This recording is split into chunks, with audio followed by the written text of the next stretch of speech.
মাথার উপর সূর্যের তাপ ঠিকরে পড়ছে। তীব্র দাবদাহের মাঝে প্রচার ময়দান ছাড়েননি সব রাজনৈতিক দলের প্রার্থীরাই। মাথায় লাল টুপি আর কাস্তে হাতুড়ি আঁকা লাল জামা পরা কর্মীদের সাথে পদযাত্রা করলেন আসানসোলের সিপিআইএম প্রার্থী।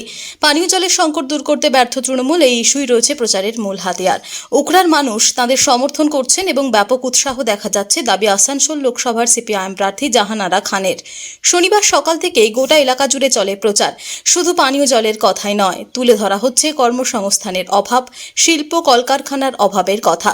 মানুষকে সঠিক পরিষেবা দিতে পারে একমাত্র সিপিআইএম, তাই সিপিআইএমকেই ভোট দিন বলে আবেদন করেন বাম প্রার্থী। তৃণমূল ও বিজেপির প্রার্থীদের হেভিওয়েট মানতে নারাজ জাহানারা।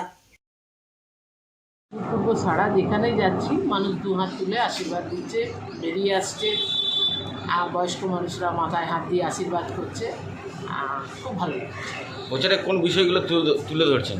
এই এলাকাতে 10 বছর ধরে আমাদের এলাকার ডেভেলপমেন্ট কাজ সেভাবে হয়নি। সাংসদকে নিজে পায়নি। গোটা আসানসোল লোকসভার যে আমাদের এখানে কলকারখানাগুলো আছে যেগুলো হচ্ছে বন্ধ হয়ে গেছে, বেকারের সমস্যা, মূল্যবৃদ্ধির সমস্যা, রাস্তাঘাট, পানীয় জল, বিশেষ করে পানীয় জল আসানসোল লোকসভা আমি বিভিন্ন কেন্দ্রে যাচ্ছি, সমস্ত মহিলারা এগিয়ে এসে আগে প্রথম কথা হচ্ছে আমাদের পানীয় জলের সমস্যার সমাধান করতে হবে।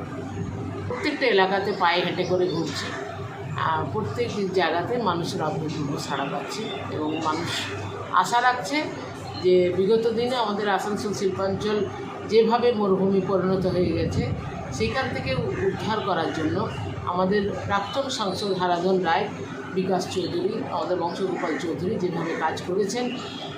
ধস গ্যাস এলাকায় যে আমাদের পুনর্বাসনের জন্য যে টাকা হারাধন রায় কেস করে নিয়েছিলেন, সেই টাকার ঘর এখনও পর্যন্ত মানুষ পুনর্বাসন পায়নি এবং এই সমস্যাটাও বারবার করে মানুষ আমার কাছে বলছে। অন্যদিকে প্রখর রোদ উপেক্ষা করে প্রচার ময়দানে বর্ধমান দুর্গাপুরের তৃণমূল প্রার্থী মাথায় সাদা টুপি আর গলায় নামাবলি জড়িয়ে হুডখোলা গাড়িতে চেপে শনিবার সকালে দুর্গাপুরে প্রচারে নামলেন তৃণমূল প্রার্থী কীর্তি আজাদ। দুর্গাপুরের 31 নম্বর ওয়ার্ডের বিভিন্ন প্রান্তে সাধারণ মানুষের সাথে জনসংযোগ করলেন তিনি। বিরোধীদের অপপ্রচারের কথা তুলে ধরলেন ভোটারদের সামনে। পাশাপাশি জোড়া ফুলে ভোট দেওয়ারও আবেদন জানান কীর্তি। সব মিলিয়ে 42 ডিগ্রিকেও হার মানিয়ে মাঠ কামড়ে সব দলেরই প্রার্থী। দুর্গাপুর থেকে সনাতন গড়াইয়ের রিপোর্ট, টিভি নিউজ 10। সুলভের সঠিক চিকিৎসার একমাত্র প্রতিষ্ঠান বিবেকানন্দ হসপিটাল। 24 ঘন্টা emergency service, blood bank, trauma care. আপনাদের সেবায় আমরা তৎপর। গুণমান ও পরিষেবায় দুর্গাপুর বিধাননগরের ডক্টর জাকির হোসেন এভিনিউর বিবেকানন্দ হসপিটাল শিল্পাঞ্চলের মানুষের মন জয় করেছে। সবার আগে খবরের আপডেট পাওয়ার জন্য সাবস্ক্রাইব করুন আমাদের ইউটিউব চ্যানেল এবং ক্লিক করুন বেল নোটিফিকেশন আইকনে।